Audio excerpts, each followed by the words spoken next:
네, 다음은 양력, 리프트 포스에 대해서 설명하겠습니다.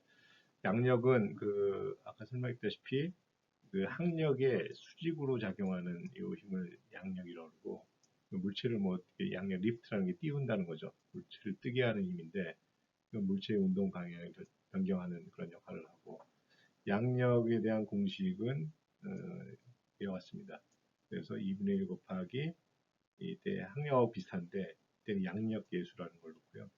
그 다음에 로는 밀도, 우리가 유체의 밀도, 그 다음에 AP는 물체의 투영 면적, 수직의 단면적이죠. 그 다음에 그 상대 속도의 제곱. 합니다.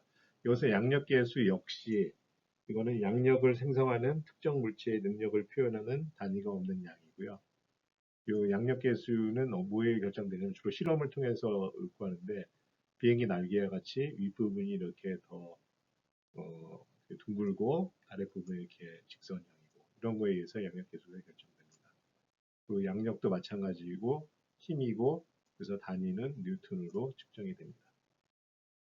그 양력에서 또 언급해야 될 개념이 공격각이라는 건데 공격각, 앵글 오브 어택이라고 해서 이건 유체의 흐름에 대한 물체의 방향이라고 볼 수 있습니다.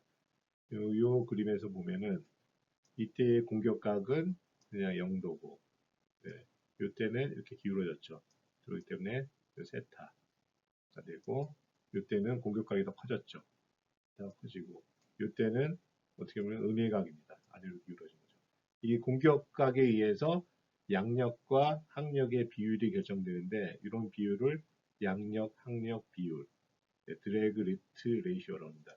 그래서 주어진 공격각에서 양력과 항력의 비율을 양력, 항력 비율이라는데 이 비율에 의해서 항력이 더 커지면은 양력이 줄어들고 뭐 이렇게 이런 관계가 있습니다. 이와 같은 상태에서는 지금 어, 항력은 진행할 때 이쪽이 되는 거고 양력은 수직 방향이 되는 거죠. 네, 이와 같이 공격각이 됐을 때는 어, 항력 항력은 항력도 마찬가지로 진행 방향과 반대고 이때의 양력도 공격각에 의해서 약간의 변화인데 항력도 변하고 이때는 어떻게 되죠? 극단적으로 좀 공격각이 커졌을 때는 항력이 굉장히 증가하게 되죠. 리프트 포스. 그러니까 이 양력은 증가하는 반면에 양력도 증가하는 반면에 항력도 증가하게 됩니다. 정확이 많아지는 거죠. 그 다음에 이와 같은 경우에는 양력이 오히려 이 반대 방향 밑으로 가기 때문에 이거 뜰 수가 없는 거죠. 점점 반하게 됩니다. 그 다음에 실속각이라는 것은 스톨 앵글이라는데 이 공격각이 너무 커져서 비행이 더 이상 가능하지 않은 거. 공격각이 이렇게 되는 거죠. 너무 커져갖고 비행할 수가 없는 거죠. 비행이 불가능한 거.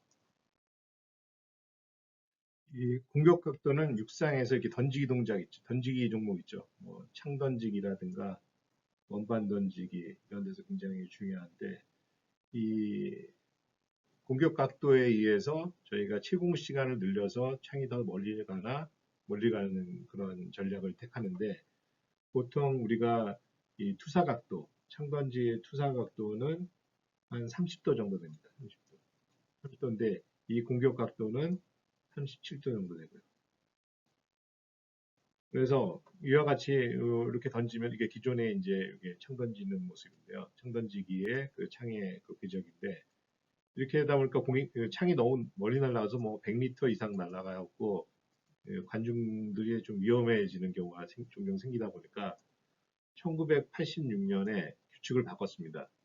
그래서 규칙을 바꿔서 창이 좀 덜 날아가게 하도록 창의 구조를 바꿨는데 그 구조를 바꾼 방법이 뭐냐면은 질량 중심을 약간 앞쪽으로 이동시켰습니다.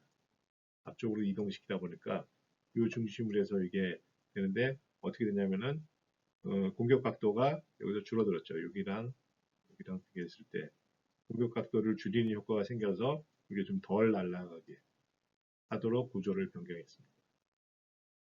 그러니까 이게 공격 각도를 줄이니까 양력이 감소해서 창이 좀 덜 날아가고 그다음에 창이 떨어질 때 요 모양이 아니라 이렇게 꽂힐 수 있도록 꽂힐 수 있도록 이렇게 질량 중심을 앞쪽으로 이동시켰습니다. 4cm 정도 앞쪽으로 이동시키는 그런 구조 변경을 해서 했고, 창 던지기는 그 창의 디자인 뭐 길이라든가 무게, 질량 중심 이거에 엄격하게 이거는 규칙으로 정해져 있어서 이걸 변경하게 되면은 반칙이 됩니다. 스키 점프 또한 그 항력과 양력의 영향을 많이 받는데 이와 같이 스키 선수는 이런 자세로 했을 경우에 항력은 요 진행 방향과 반대 방향 항력을 받고 항력과 수직인 방향으로 양력을 받게 됩니다.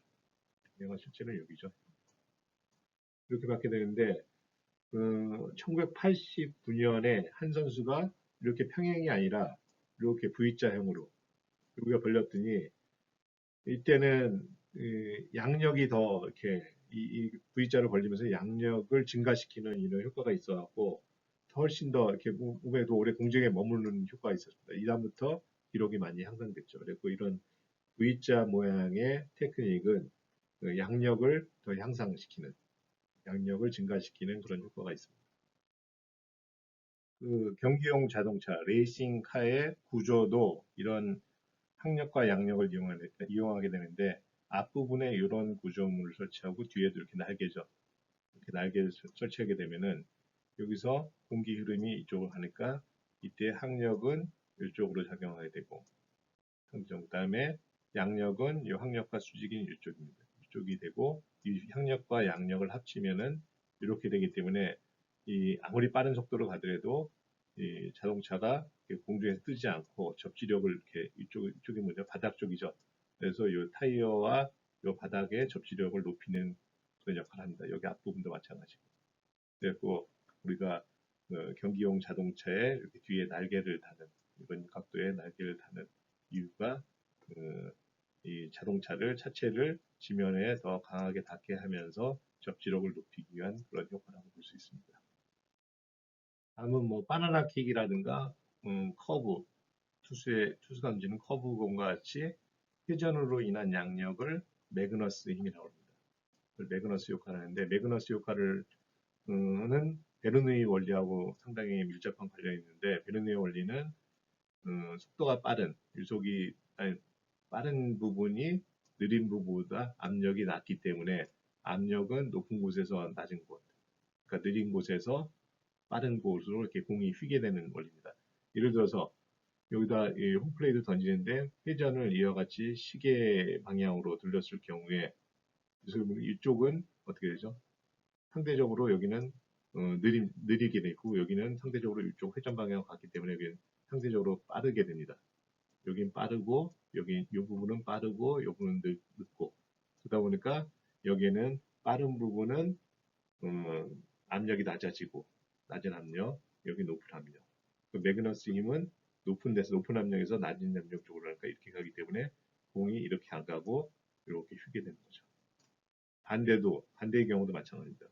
반대의 경우에는 여기서는 그 회전 방향하고 공기의 흐름을 갔기 때문에 여기는 빠른 속도로 가니까 이거 저압이 되고 여기는 고압이 되고 여기는 회전 방향하고 공기 흐름하고 저건 부딪히니까 이쪽은 느려서 고압이 되죠.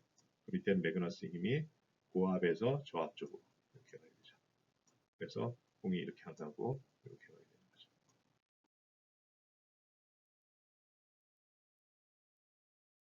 그래서 야구의 경우에는 매그너스의 효과가 어떤 효과가 있냐면은 투수가 이렇게 공을 던졌을 때 요즘에서 공을 놓게 되면은 타자는 자기 쪽으로 온다고 생각하죠. 근데 공에다가 회전을 주게 되면은 매그너스 힘이 이쪽으로 작용하면서 가다가 이렇게 휘게 되는 거죠.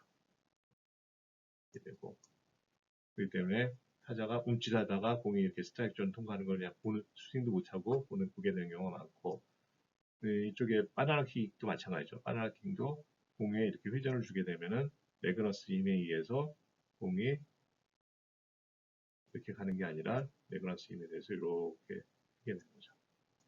그것도 마찬가지로 이렇게 되는 거죠. 네, 이상으로 유체역학에 대한 이번 주 강의를 마치도록 하겠습니다.